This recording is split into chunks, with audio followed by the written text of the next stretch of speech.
Bodyweight squat, how to do it. A few steps here. When you squat, make sure you have good hip drive. Your feet, make sure they're flat on the floor and you're gripping down with those toes on the floor.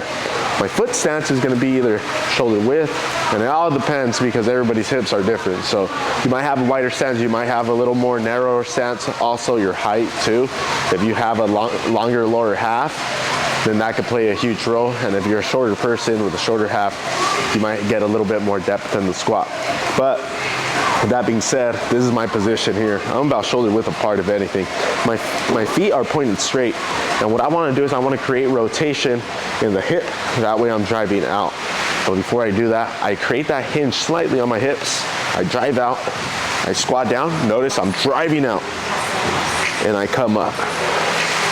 Also, you're breathing. Take a big deep breath into your belly. Keep that core tight. Hold your breath. And then breathe out at the top. Side view here. Head is neutral to your spine. Squat and down. Back view. Now what you don't want to do is if your squat looks something like this, you're not creating enough hip drive. Sometimes you might need to create activation. Sometimes it could be a mobility issue, but you want to make sure you're driving out. Another thing too is if you're squatting here and you're doing this, you're hinging more than anything.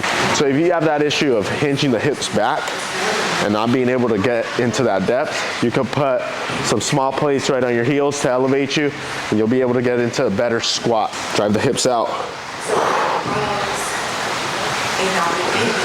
And that's how you do a bodyweight squat.